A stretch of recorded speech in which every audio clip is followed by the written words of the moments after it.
ఇది జమ్మల్ కాహలి అరబీలు. దీని తెలుగులో ఏమంటారంటే ఒంటి పాలు. ఈ పాలు కానీ తాగితే కొద్దిగా ఒంటికి బలం అన్నమాట. పాలు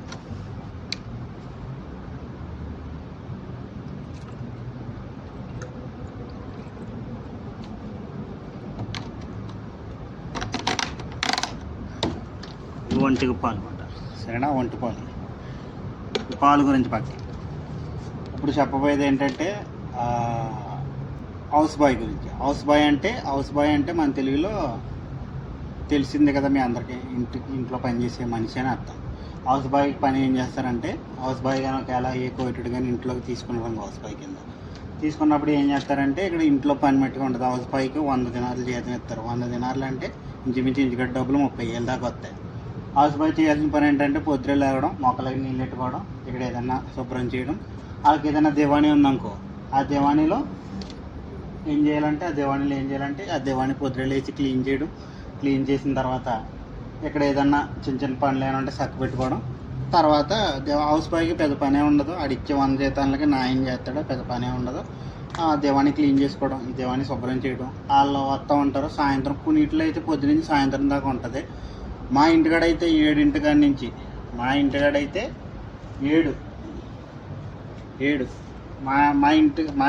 అయితే 7 కాడి నుంచి 8 దాకా ఉంటుంది. 1 గంట ఉంటుంది. తర్వాత నుంచి దివాణి ఉండదు. ఇదే దానికి ప్రత్యేకంగా మనిషిని పెట్టుకున్నారు 100 దినాలు పెట్టి. ఆ గంట ఆడి పొద్దులే ఇస్తాడు, ఇవన్నీ శుభ్రం చేస్తాడు, శుభ్రంగా ఉంటుంది అంతా. ఆడికి తినాల్సిన తిండి ఉంటుంది. 7 కాడి నుంచి ఆడికి తినాల్సిన తిండి ఉంటుంది. ఇది మాకు మంచినీళ్ళు తాగే కోయిటోళ్ళు ఇది బంగారం అనుకుంటారు. బంగారం కాదు, ఇది రాగి మన పాత స్టైల్లో తాగుతారు అన్నమాట. రాగి చెమ్ములతో నీళ్ళు తాగుతారు. అన్నారు ఇద్దరు ఇది ముందు దివాణిలో పనిచేసే వ్యక్తి ఎలాగంటే ముందు ఎవరైనా కోవిటోళ్ళు వచ్చిన వెంటనే, లోన్ నుంచి బయటకు వచ్చిన వెంటనే వాళ్ళకి ఖర్జూరం పెట్టాలి తింటారు. అతిథి దేవో భావ అని మన తెలుగులో ఉంటుంది కదా, అలాగే అతిథులు వచ్చిన వెంటనే ఏదైనా పెట్టాలి కాబట్టి వాళ్ళకి ఖర్జూరం పెట్టాలి. ఖర్జూరం పెట్టిన తర్వాత అక్కడ గావా చాయ్ ఉంటుంది. ముందు గావా ఇవ్వాలి. తర్వాత నీళ్ళు కుండ ఇది కుండ, మన పాత్రకం కుండ అన్నమాట. నీళ్ళు ఇది చూసారా, ఇందులో ఇందులో సేమ్ నీళ్ళు పట్టుకుని మనం రాగి అన్నమాట. రాగి చెంలో నీళ్ళు ఇస్తారన్నమాట. అది ఇచ్చిన తర్వాత ఇట్లా గావా. ఇట్లా అరబీలో ఫెంజాల్ అంటారు. కోవిడ్ హౌస్ బాయ్ ఇచ్చేవారు కారణం ఇట్లని. ఇది ఫెంజాల్, ఇది సికానా అంటారు. సరేనా? ఇది గావా ఉంది కదా, ఇదిగో ఇలాగే వాళ్ళ ముందు ఇది ఎంత ఎత్తుకెళ్తే అంత ఎత్తిపోయాలన్నమాట. వాళ్ళకి గావా నిండా వేసేయకూడదు, నిండా మట్టికి వేయకూడదు. ఎక్కడికి కొత్త వేయాలి, కొత్త తాగుతారన్నమాట. వాళ్ళు ఏంటంటే అది తాగి నాకు వద్దు అనేటప్పుడు ఎలాగంటారంటే, నాకు గావా వద్దంటే ఇది ఇలాగ ఊపారు అనుకో, నాకు వద్దని. ఆవిడ వెంటనే గ్లాస్ తీసుకుని వచ్చాను. వాళ్ళు ఎక్కకుండా రెండోసారి ఇలాగ ఇచ్చారంటే అందులో పోయమని అర్థం. అదేనా?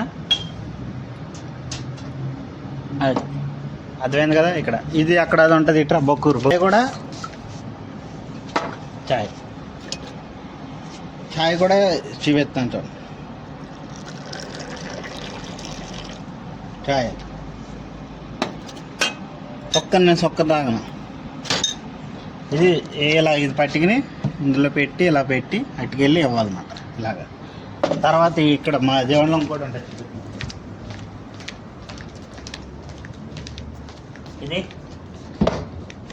ఇది अनवर भाई ఏంటిది ఓకే బొకూర్ నెయ్యి దూసరా ఓ రెజ్జాలు కా మనుషులు వేసుకుంటారన్నమాట. పొగ మనం సాంబ్రాణి పొగ ఎలా వేసుకుంటాం ఇంటికాడ అలాగా. ఈ సెంటు బాటిల్ వాళ్ళకి వేస్తారన్నమాట. ఇక్కడ రాస్తారో ఇలా రాసుకుంటారు వాసనకి. ఇది కాలిది బొకూర్. ఇదిగో ఇందులోనే మనం బొగ్గి 2 ముక్కలు వేసి వాటి పైన ఇది పెట్టుకుంటారు అన్నమాట. ఆడవాళ్ళు ఇది ఇలా పెట్టుకున్నమాట. ఇలాగ మీసాలు గడ్డలు పొగ మొక్కనికి వేసుకునేలాగా బట్టలు కూడా పెట్టుకుంటారు. బాగుంటుంది. ఇది మరి ఇది దివాణిలోని ఎటువంటి స్మెల్ రాకోకుండా వచ్చే బొక్కూరు అన్నమాట. ఇది నల్ల బొక్కూరు. ఇది మనకి ఇంట్లోని ఎలాగ అయితే రూమ్ స్ప్రే ఎలా ఉంటుందో ఆ టైప్ వాడతారు. ఇది బాగానే ఉంటుంది. అది కలాస్. Bye bye.